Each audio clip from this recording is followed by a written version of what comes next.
Cambridge स्कूलला bomb धमकीचा mail, पोलिसांची तातडीने कारवाई। इंदिरानगर येथील केम्ब्रिज स्कूलला 15 सप्टेंबर रोजी पहाटे 1:44 दरम्यान संशयास्पद ईमेल प्राप्त झाला। या ईमेलमध्ये शाळेच्या शौचालयासह आवारात 3 बॉम्ब ठेवले असून त्वरित विद्यार्थ्यांना बाहेर काढण्याची धमकी दिली होती।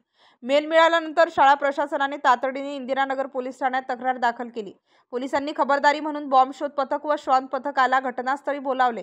दरम्यान सुरक्षेच्या दृष्टीने विद्यार्थ्यांना पालकांच्या मदतीने घरी पाठवण्यात आले।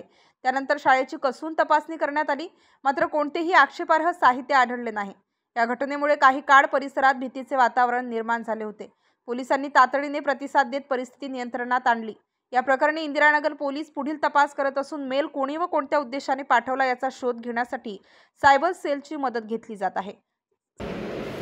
Nashik Cambridge high school Wadala Pathardi road Nashik या ठिकाणी काल रात्री पहाटे 1:15 वाजताच्या दरम्यान त्यांच्या ऑफिशियल ईमेल ॲड्रेसवर एक फेक मेल आला आणि त्या मेलमध्ये त्या ठिकाणी बॉम्ब असल्याची माहिती होती। त्या माहितीच्या अनुषंगाने आज सकाळी शाळेच्या व्यवस्थापनाने पोलीस प्रशासनाला कळवले आणि त्यावरून पोलीस प्रशासनाने स्टँडर्ड कार्यपद्धतीप्रमाणे आम्ही आमच्या बॉम्ब स्क्वॉड BDS स्क्वॉडला पाचारण करून डॉग स्क्वॉडला पाचारण करून संपूर्ण शाळेची संपूर्ण घातपात विरोधी तपासणी जी आहे ती केलेली आहे। त्या ठिकाणी कोणताही संशयास्पद वस्तू अगर काही संशयास्पद आढळलेलं नाही आणि तसे प्रमाणपत्र आम्हाला डॉग स्क्वॉड आमच्या BDS स्क्वॉडने आम्हाला दिलेलं आहे। या व्यतिरिक्त सदरचा जो मेल आलेला आहे त्या मेलच्या अनुषंगाने तो कुठून आलेला आहे, कोणी पाठवला आहे याबाबतची अधिकची तपासणी आम्ही सायबर पोलीस स्टेशनच्या मदतीने करीत आहोत। नागरिकांना याद्वारे आवाहन आहे की त्यांनी या संबंधातल्या कुठल्याही अफवांवर विश्वास ठेवू नये।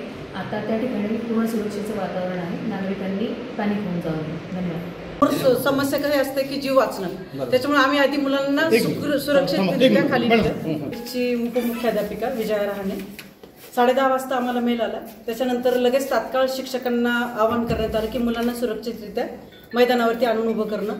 त्यानंतर लगेच पोलीस स्टेशनला प्रिन्सिपल सर गेले, तिथे ती तक्रार नोंदवली आणि अवघ्या 10 मिनिटांमध्ये लगेच श्वान पथक आणि या पोलिसांची पण एक कमिटी आली। त्यांनी सगळ्यांनी सुरक्षितपणे सगळं चेक केलं। 1 तासानंतर त्याचा शोध घेतल्यानंतर काही एक सापडलेलं नाहीये।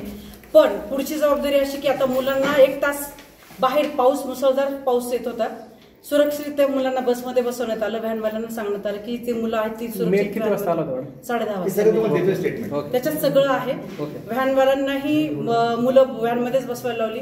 पालकांना लगेच सूचना दिल्या गेल्या की शाळेच्या गेटवरती येऊन मुलांना घेऊन जाणं, जे पालकांसोबत येत आहेत ते। बसची मुलं सुरक्षित बसमध्ये होती, त्याच्यामुळे अशी काही चेंगराचेंगरी झालेली नाही। सगळे चुकीचे मेसेज पालकांनी पसरवलेले आहेत। आणि स्टार न्यूज साठी मोहसिन पठाण, नाशिक।